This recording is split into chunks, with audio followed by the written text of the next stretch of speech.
আমরা সার্ভে করে লক্ষ্য করেছি, এটা শুধু আমাদের পৌর নিগমের সময় নয়, এটা আগে থেকে সিপিএম পরিচালিত যখন পৌর নিগম ছিল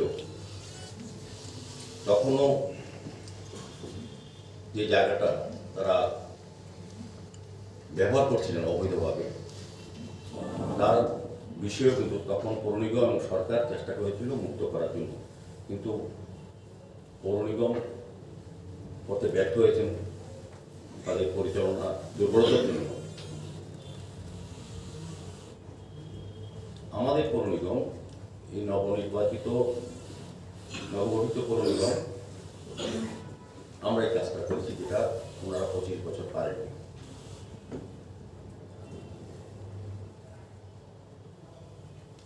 সেখানে প্রায় জানলে অবাক হবে না আগরতলাবাসী, শহরের প্রাণকেন্দ্রে প্রায় 7,000 স্কোয়ার ফিট জায়গা ওনারা দখল করে রেখেছিলেন, যা আর্থিক মূল্য সরকারিভাবে যদি বলি 2 কোটি টাকার উপর, বেসরকারি মূল্য তো অনেকটাই। পাশাপাশি আরেকজন বলবে তো সরকারের কাজ শুধু যারা বেআইনি দখল করে তাদের ব্যবস্থা করা না, যারা অনেক বছর ধরে সেখানে ফুটপাতে রয়েছে তাদের অনেক বছর যারা আছেন তাদেরকে তো আমি যখন আমার মনে আছে বড় চেয়ারপারসন ছিলাম, আমি আগরতলা শহরে মেইন রাস্তা কামারচৌকি বটতলা কিংবা ওই জায়গাটা শকুন্তলা রোড জায়গাটা কিন্তু আমি পরিচ্ছন্ন করে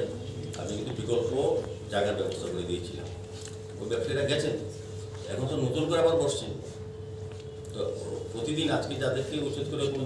জায়গার ব্যবস্থা করবো, পরের দিন আবার বলবেন, কজনকে করবেন, এটা তো এই অবৈধ প্র্যাকটিসকে এখন সমর্থন করবেন না, এটা আমরা করবো, অন্তত আমি করবো না, আমার পৌর নিগমের যারা সদস্যরা আছেন তারা মানবেন না, আমাদের সরকারও ব্যাপার না। অবৈধ ব্যবসা অবৈধ, সেক্ষেত্রে ঠিক আছে আমাদের মানবতার কারণে আমরা অনেক সময় তাদেরকে সমর্থন করি কোনো কোনো জায়গাতে বিকল্প, কিন্তু আপনি আপনার বাড়ির সামনে যদি কেউ ভরে যায় তা আপনাকে দায়িত্ব হবে যে আপনাকে ওদেরকে ঘর দিতে হবে আপনার বাড়িতে, এরকম না। কিন্তু শুধু মানবিক কারণে সরকার মানবিক দৃষ্টিভঙ্গিতে কাজ করে, আমরাও করবো এই দৃষ্টিভঙ্গি নিয়ে, কিন্তু তার মানে এই নয় আমাদের তাদেরকে সবসময় জায়গা দিতে সারা 5 লক্ষ শহরবাসী, শুধু আগরতলা 5 লক্ষ লোকের বাসে, এটা আগরতলা শহরকে কেন্দ্র করে কিন্তু সারা রাজ্যের মানুষ আসে, কাজে আসেন, ডাক্তার দেখাতে আসেন, পড়াশোনার জন্য আসেন, বিভিন্ন কাজের জন্য আগরতলা আসেন প্রতিদিন প্রতিদিন, তাদের কিন্তু আমরা ব্যবস্থা করতে হবে না, দেখতে হবে তাদের সুখ স্বাচ্ছন্দ্য। এরকম ব্যান তো আমরা এই কাজ শুরু করেছি বিভিন্ন ওয়ার্ডে। আজকে সকালেও আপনারা লক্ষ্য করে থাকবেন যে আমার এই রিয়াকশন গেট সংলগ্ন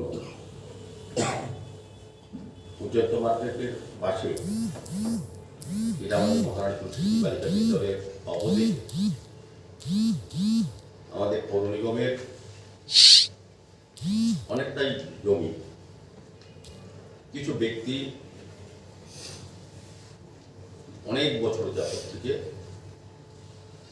দখল করে রেখেছে।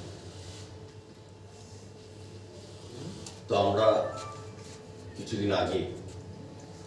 যখন সিদ্ধান্ত নিয়েছি আমরা পৌর নিগমের এই ব্যস্ত জমিগুলি আমরা দখল মুক্ত করে পৌর নিগমের উন্নয়নে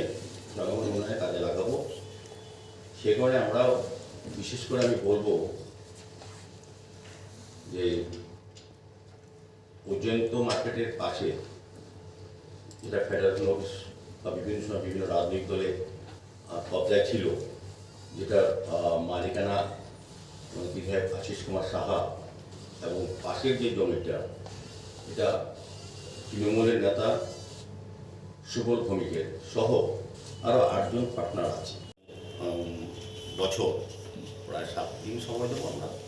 দিচ্ছি, এরপর থেকে কিন্তু আমরা এই কাজ শুরু করবো। যেখানে আছে যারা শুধু ফুটপাথবাসী নয়, যেখানে অবৈধ মার্কেটগুলি আশার পাড়ে বসে আছে তাদেরকে আমরা সরিয়ে দেওয়ার চিন্তা করছি, কারণ এখানে যানজট হয়, দুর্ঘটনা বাড়ে, এবং যারা আশেপাশে বাজারে তাদেরকে ঢুকতে বলা হবে, যদি তারা না ঢোকেন তখন আমরা ব্যবস্থা করব। কারণ এই কারণে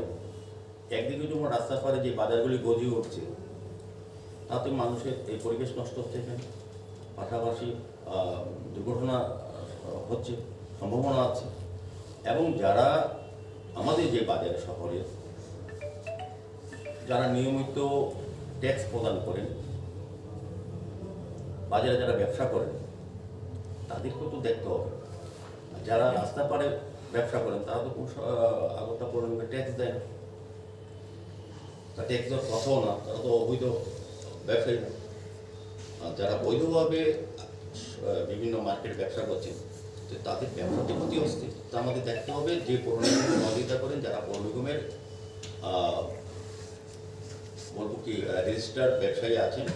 বা যাদের তৈরি আছে, যারা নিয়মিত আমাদের ট্যাক্স দেন, তাদের ভিতরে তো লক্ষ্য রাখতে হবে, যাতে ক্রেতা বিক্রেতা সবার সুবিধা হয়, সেদিকে চিন্তা করে আমরা আগামী দিন এই ব্যবস্থা গ্রহণ করব। এছাড়া